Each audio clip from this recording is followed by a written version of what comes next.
It's March 20th, 2026, and this is Sunny with Nite Muse Media with your weird world today. Some days, the world feels predictable, and then there are days like this, where things quietly or suddenly remind us that we don't understand nearly as much as we think we do. Let's begin. So the sky lit up over the Midwest as if Bigfoot was not enough going on down there in Ohio. Earlier this week, something streaked across the sky over parts of Ohio and beyond.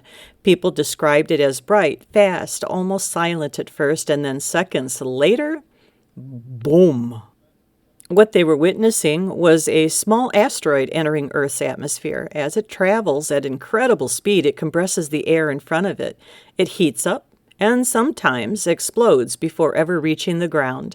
That explosion is called an airburst, and it's powerful enough to shake windows, trigger sensors, and remind people that space isn't as far away as it feels. It seems that our sun is becoming more active. Right now, scientists are watching the surface of the sun and seeing an increase in activity. The sun goes through cycles about every 11 years, and we are entering a period known as solar maximum.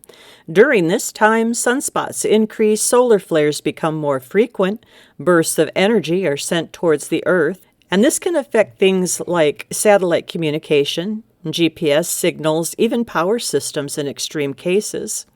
Yet, for something we depend on completely, we still can't fully predict its behavior. We understand the sun just enough to rely on it, but not enough to control it.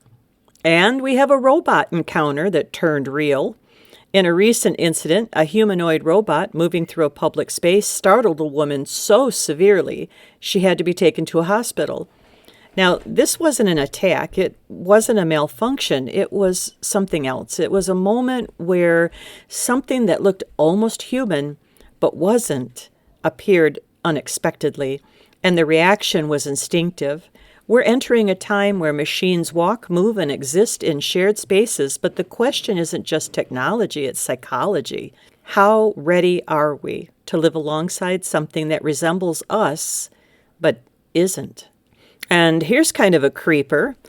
Coffin therapy. Yeah, it's becoming a thing. In Japan, some wellness centers are offering something a little unusual. People are choosing to lie down in coffins for short periods of time. It's not a performance or a stunt, but as a form of reflection. The idea is simple. You remove distraction, you confront your mortality, and return with a clearer sense of what things really matter in life.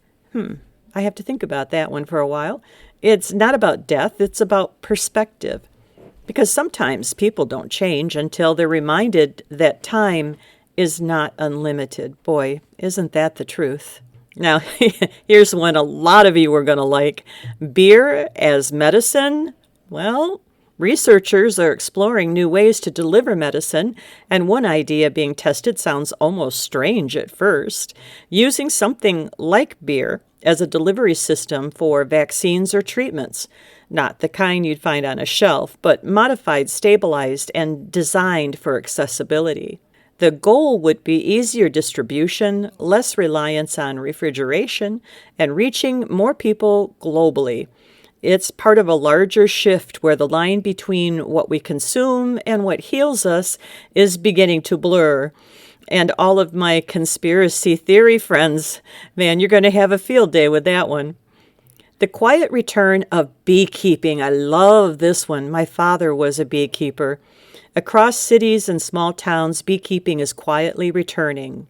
Rooftops and backyards, community spaces, not just as a hobby, but as a response, a call to action, and people are stepping up because at the same time, people are beginning to keep bees again, and bee populations are under intense pressure. And with them, something much larger is at risk because bees, they don't just make honey.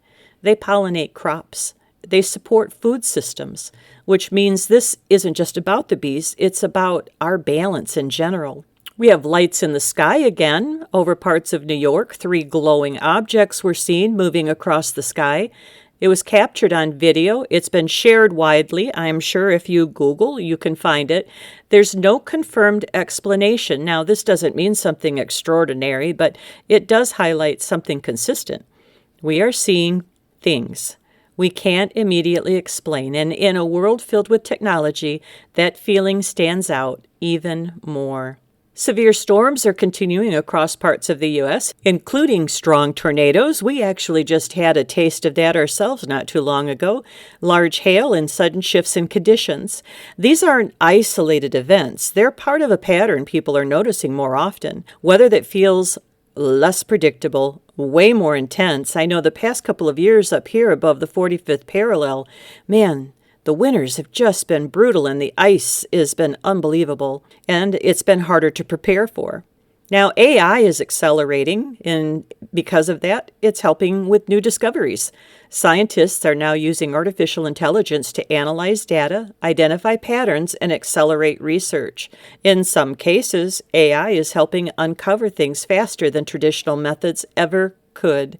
But even now, experts say it still requires human understanding to know what those discoveries mean, because finding something is not the same as understanding it. And finally, a quiet reality behind everyday things. Honey, for example, it's a multi-billion-dollar industry, but not all honey is what it appears to be. Some is diluted, some is synthetic, some has never even seen a hive, which raises a much broader question in a world where we can replicate almost anything. How do we recognize what's real? Some of these stories may feel distant, and some feel very close. Others, they're going to sit somewhere right in between. But together, they point to something consistent, and it's a world that is changing faster than we're fully processing. And maybe that's not something to fear. It is, however, something to notice. Follow the signals, question the noise, and I'll see you again on the night side.